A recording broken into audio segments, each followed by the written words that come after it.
Algumas dores não gritam, mas corroem por dentro. Você tenta seguir, tenta manter a calma, tenta fingir que não sente, mas lá no fundo está tudo travado. É como empurrar uma porta que não quer abrir. Você força, insiste, mas ela permanece ali, imóvel. E com o tempo vem o desgaste, não só do corpo, mas da alma. Frustração não é grito, é silêncio sufocado. É aquela sensação de estar preso num ciclo que se repete.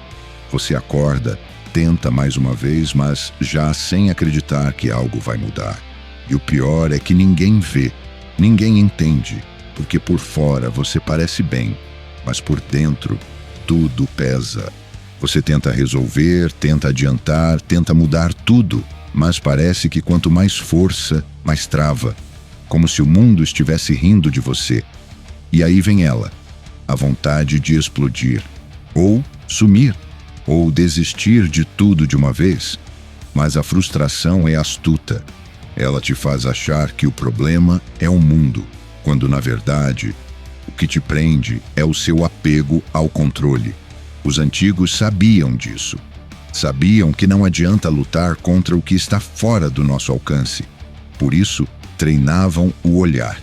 Epiteto dizia: não são as coisas que nos perturbam, mas a opinião que temos sobre elas.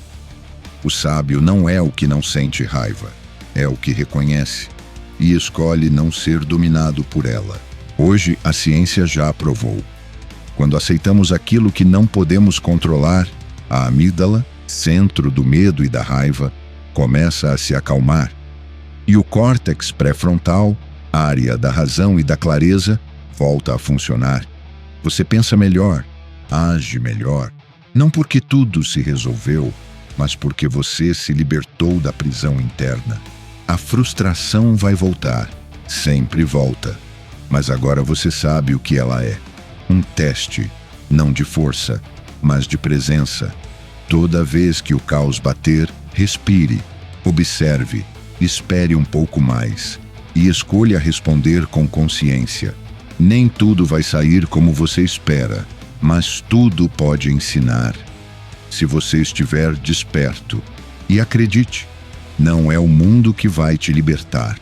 É o modo como você escolhe olhar para ele. Volte para si. E você volta ao controle. Voltar para si não é se isolar do mundo. É reencontrar o ponto fixo. No meio da tempestade, a maioria se perde porque vive fora de si, nas expectativas dos outros, nos resultados que não vieram, nos medos que ainda nem aconteceram. Mas existe um lugar dentro de você onde o caos não manda. Esse lugar não depende de elogio, nem de aprovação. Ele não oscila com a notícia do dia, nem desaba com o olhar de alguém. É o seu eixo. Os antigos chamavam isso de hegemonicon, a centelha racional, a parte mais elevada da alma.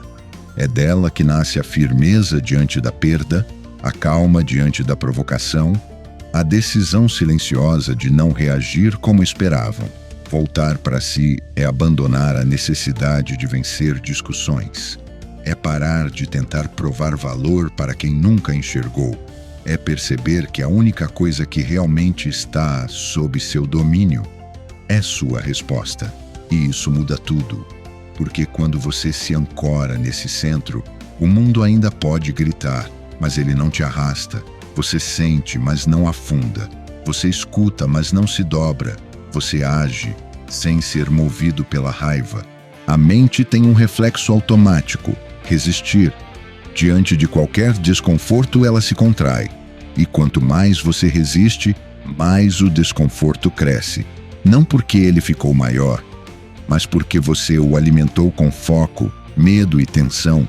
Resistir se torna hábito. Você não percebe, mas vive em estado de guerra contra tudo. Contra o tempo, contra os outros, contra o próprio corpo, até contra você mesmo. E essa guerra silenciosa cobra um preço alto. A mente entra em alerta constante. O sono fica leve, a respiração encurta. O coração acelera sem razão aparente. Você chama de ansiedade, mas na raiz é resistência. É a tentativa insana de controlar o incontrolável. Aceitar não é se render, é cessar o combate interno. É trocar a reatividade pela observação. É perceber que você não é o que sente. Você é o que decide fazer com aquilo que sente. E quando você escolhe não lutar mais contra o momento presente, o mundo ao redor continua o mesmo, mas por dentro tudo começa a mudar. A expectativa é traiçoeira. Ela nasce em silêncio, dentro da mente, e se disfarça de esperança. Mas o que parece otimismo, muitas vezes é só apego disfarçado. Você não está apenas esperando que as coisas melhorem, você está exigindo que aconteçam do seu jeito, na sua hora, no seu ritmo.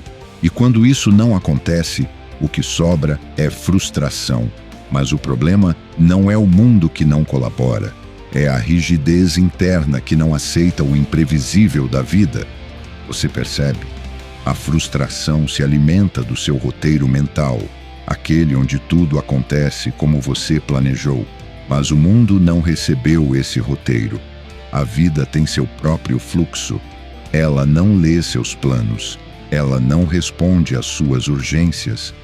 Quanto mais você tenta moldar o mundo às suas expectativas, mais a realidade escapa pelos dedos.